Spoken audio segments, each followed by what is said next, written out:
Ngiyabingelela bafowethu njengamanje ngila eThekwini Toyota Cars. Njengoba ungibona nje bafowethu ngifuna nje uzonibhekela nje bafowethu ukuthi ke engabe iziphi inhlobo zezimoto abanazo. Njengamanje asingene ngaphakathi bafowethu nibonele inhlobo abangitshele khona bashilo bathi haya lokhu uhlobo lungekho la kwa Toyota eWestfield asingenele.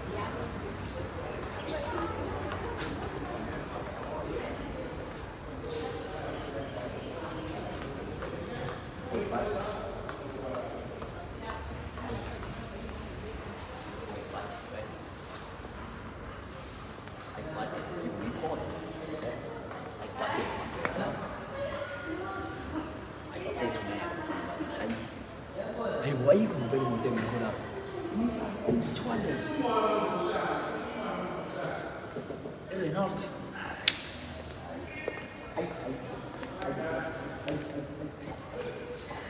Milana, sifike Milana.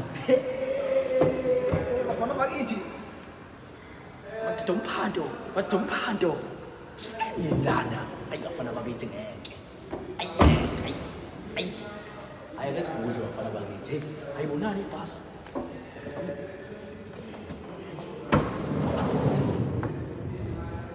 Amasithi aphenduka. Hayi buddy. Yaphenduka. Awuthi ngizokusiza kodwa. Hayi khona, hayi sobona, hayi. Buddy bafana bakithi, hayi. Hayi buddy, yo. Handle my handle. Handle. 910. Grand 910.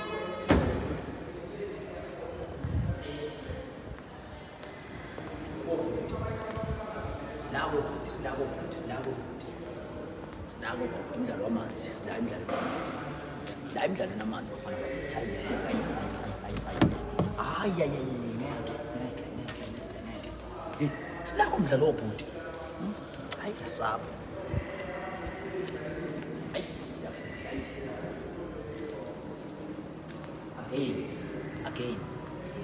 Again bafana bakithi, again buka la. Hayi ngeke bafowethu, hayi. Uma ungezi ngempela la kwa Toyota ngazi ukuthi ufunani, alukho uhlobo lwemoto olungekho. Mfethu ngebekelele igama lami nguSiphiwe Ngontobela. Bengicela nje umuqala ungena kuleli khasi ucofoze usubscribe button ukuze bafethu uzothola konke esikufakayo kulona leli khasi. Ungakhohlwa bafethu ukusubscribe kuma usidata kodwa usuke uyibeka nje emathubeni ukuthi ke ube umuntu othola yonke into mfethu ngaso sonke isikhathi uhleli kuyi-VIP yona ivideo zakuwena oze video. So ungakhohlwa ukulike, ukushare, ukukhomenta. Ngikhohlwa bafethu ukudownloada i-app yawo EasyBet libheje libeke emathubeni ukuthi ke nihole ningathola ke i-R1000 ngokubheja nje nokurejista ukusebenzisa ikhodi ke ethi ke ZOSO. So bafethu ke njengamanje ngiphathe uhlelo lakho lumnandi kakhulu, uhlelo lakho lapha sofunda khona lapho khona sithi khona ke isigaxa umuntu ofuna usuke efuna nje ukuzosharela nje ngokwempilo ngabe mhlambe into eyamehlela noma into abhekene nayo. Lokho kwenza ukuthi kusizakale nomunye umuntu okuyona mhlambe kuleyo nkinga leyo. Qhawe lesizwe sikubingelela baba. Yebo singibona bafowethu. Siyaphila qhawe lami. Mfowethu mhlambe singakujabulela ukuthi usharele mfowethu isigaxa sakho nawe. Yebo bafo ngizosinga anonymous ngesimo sokuthi mhlambe ngizokala. Ayise nginenkinga bafowethu, ngilahlekelwe umsebenzi ngo-2001. Nengilahlekelwe umsebenzi caca ukuthi isimo asikho kahle, nginomuzi yedwa ngikhokha nengane ifunda isimo ngoba abangani bami abakusiza bangiyalela bathi le ndoda uma ifuna imali xhumana le ndoda le izokwazi ukuthi kube nzima bafuna ngiyibona le ndoda wathi wangixhumane naye indoda eyaziwayo iphezulu kakhulu kodwa ngobike esikhundeni esikhulu. Hayi indoda mengifika nayo yathi hayi indoda ayikhululeka mangabe wena uzokwazi ukuthi silale ngizokwazi ukukusiza ngamasenti lawo wadingayo. Bafo kuqale kwalula ngoba the time ngiqala nginaye wasalala naye wanginika u-30,000. Hayi ngakhokha into zami iqaqa nje uvajile. Ngeke ngisho kanjalo angazi bafo kodwa phela ongazi uthini noma usuvele usuthintiwe vele. Angazi ngithini usulazi vele ngemumva yabo. Angazi lethi phela ungalazi ke futhi waqaqa nje uvajile. Ngizosho njalo bafo ngoba usho ngizosho njalo. Kwaba nzima njalo mengikuthi bethu ngisimo sinzima ngibone ekhaya akube right nyanga yonke angitshela indoda mangabe ukuthi inkinga ngasakhona ubuye sizosizana nje kanje so siphilile iminyaka emibili nasekhaya sekuyasolakala hawo kodwa ngoba siyakubona kodwa uyakwazi ukukhona ukwenza izinto kwenzeka kanjani nankosikazi ngingasebenzi sengithiwa sengasamjabuleli unkosikazi manje sengijabulela ukuba nale ndoda le ngoba bekade kwisivumelwano sethu ukuthi sibonana kanye ngenyanga angisekuyenzeka kube kathathu yabo lo nto le akusekona ukuthi sengithola imali ke manje sekuwukuthi sengiyasola ngathi sengiyakujabulela ngendlela okwenzeka ngayo angisazi bafo ngiphume kanjani ngoba angazi mangahle kuthiwa kuyavela kumkami naseyinganeni nomndeni nje wonke ukuthi uzothini yabo angazi nami ukuthi ngibizwa ngani lento ngoba ngathi idemon ngoba sengibona ngathi sengijabulela kabi ukuthi ngibe naye ya almost imali uyanginika ngoba sengiyasizakala ngiyazenza into zengane impilo iyaqhubeka ekhaya kunankinga kodwa sekuyikona umama uyabona ukuthi sengiyambalekela izona izinto engibhekene nazo angazi bafethu abanye ababhekana nayo mhlambe bazoveza kuma comment ukuthi yini engenza ngani noma yiphi indlela engaphuma ngayo kule nkinga le akuphumeki bafo akusaphumeki ya angazi mhlawumbe wawusufeshile mfethu isikhathi eside wawusuwenze njani noma wavele nje futhi ithawulo lahla bafo ngafesa yabo bafo ngifesa kwawukuthi inkinga yami ngangidinga into yamanje imali ukuthi ngidinga imali into yamanje yabo washawa yilo noma ngisaqhubeka ngifesa kodwa angisafesi as like umuntu odinga umsebenzi ngalowo ndlela ngisengiyaphilela ngoba ngiyazi ukuthi hayi phela inyanga ngiyakwazi ukuthola imali yabo ngiyaphuma ekhaya ngithi hayi ngisobheka amatofo kanti ngiyobona nale ndoda ngibuye ngithi hayi ngihambile ngobheja kule nto ekubhejwa kuzona ngithola imadlana encane engiyitholile so kuyilezo zimo kodwa umama uyabona ukuthi hayi kukhona uqhekeko olwenzeka phakathi kwethu yabo ubona usengisaba uqhekeko yiluphi mhlawumbe umama alisolayo ukuthi angisafuna angisakujabulela ukuba naye into enjalo nginaye ngibheka le ngibheka le into enjalo ingane nazo sinazo ingane ezimbili kuyena into enjalo kubi wona kodwa nginalo wonke ingangazi umphakathi ukuthi ungangisiza yini indlela engaphuma ngayo kodwa mhlawumbe nje mfethu ku-experience yakho nje mfethu ukuyithola mfethu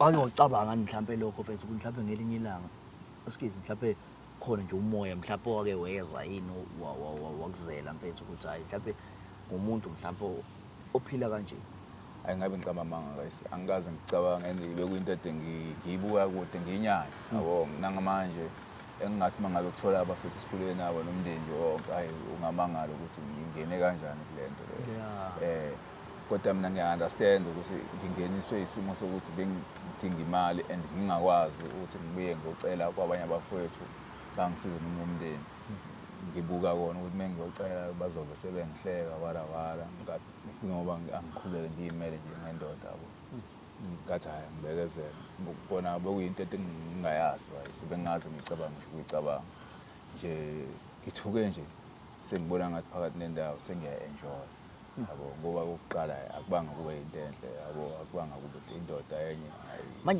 manje yini nenze ukuthi uyi-enjoy mfethu angazi kuya-enjoy angazi kahle ngeke ngikutshene bafana ngeke ngizazi lezi zinto mhlambe usho ukuthi nje kugcine sebe-enjoy angazi usho nje uma nje umuntu wesilisa nje edumise kabi impela nje usunakho nje ukumhalahalela cha ngeke ngisibonge kodwa lo baba ngiyamkhumbula ngiyamkhumbula uyena nje ngiyamkhumbula ngiyakungena kumfonele ngikhumulile ndoda hayi ndoda waza ehotela elithize ngiyokumbona bese yakusetha kuhlukana sihlukane kanjalo kuba into enjalo manje usaholela noma ngabe ucele wena uyaholela ya uyanginika imali kodwa sinemali yethu i-agreement ephele ngonyanga ukuthi imali engaka uyanginika yona ukuze ngikwazi khona ukwenza into zami sekhaya leyo kunye mengikhona nje uyangisurprise ngaloko anginika kona ngithathe kona just ukuthi ngiphathe cash kuba nemali encane yabo uyanginika kodwa le esivumelwana ngiyayithola manje mfethu mina kodwa mfethu mina wakwacaba wakwacabanga mhlawumbe usaqala mfethu because mina nginga-advise mfethu mina ukuthi mhlawumbe mfethu bambeke phela lo mali leyo mhlawumbe bese uzenzele amabhizinisi mfethu uzokwazi ukuclosa kahle yabo iyona mina advise mfethu bengakutshela yona yabo noma mhlawumbe nawe usathanda ukuqhubeka vele yabo akwazi uyicabanga indaba amabhizinisi okucabanga amabhizinisi ngingazama ukwenza lokho kodwa ngoba ngisho nje ukuthi le mali anginika yona angicabangi ukuthi ungayofesa ngoba noma ngingathola umsebenzi awukho umsebenzi onganginika leya mali yabo ngoba anginayo i-profession enganginika leya mali yabo so kunzima yabo into engiyilwelayo mina ngilwela ukuthi ayingaphumi lento ngoba seyize yaqala ayingaze izomphakathi ingaze vele ekhaya kungaze kuchithe kumuzi yabo kungaze unkosikazi abile kubo ngihlebeke ngisekhaya ukuthi sengithule kwami ngenxa nje yemali kodwa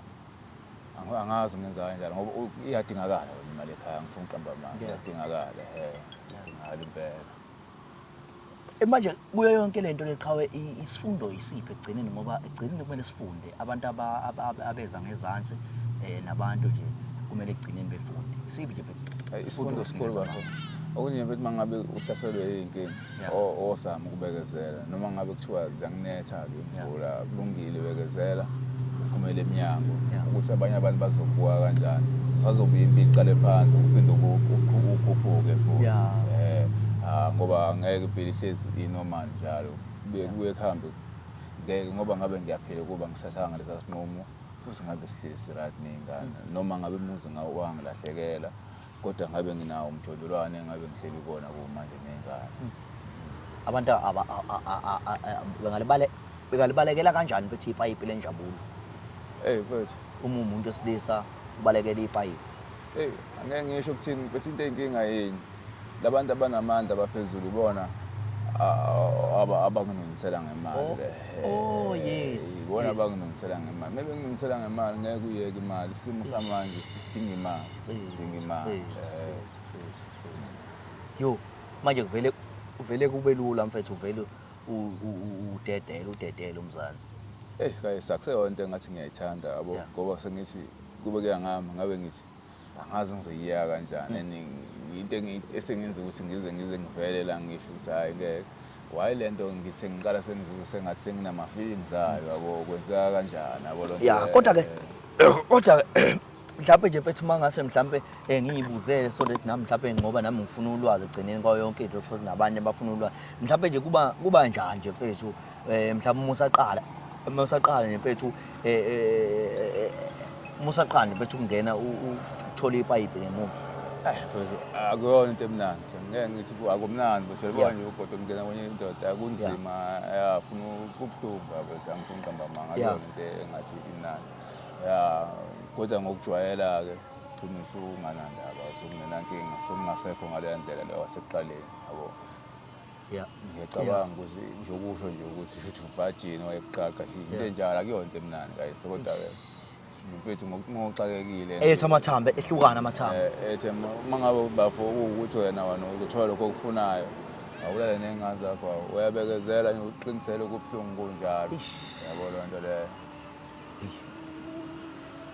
hayi bafethu yafisa bafo angathi abanye abafethu abalandela ngemuva bangalinge balingeke kanjalo yabo uma ukusulingekile angazi ngenza kanjani mina ngifisa ukuthi ngibe ne-solution ukuze ngingaze ngigaxele ngilahlekelwe umndeni wami yabo ngiyafisa ukuthi kuphumeke kukhona sengizama ngoba dosho ukuthi kufanele ngibe ngizama i-tuck-shop-ani into ukuthi ngiyisebenza kukhona bafo ngiyazama kodwa le mali sengiyijwayele yabo and imali iqhamuka kube yisamba nje ngo-30 minutes sunemali ngiyayibuka lo ehudula nje ngemuva ndoda into enjalo hayi bafethu hayi ukuhamba ukubona bafethu lethemba mfethu sohlangana lapha ama-comment nimbonise umfethu ukuthi mhlawumbe iziphi izinto angakwazi mhlawumbe ukuthi azenze kuzohlala naye abuke siyabonga kakhulu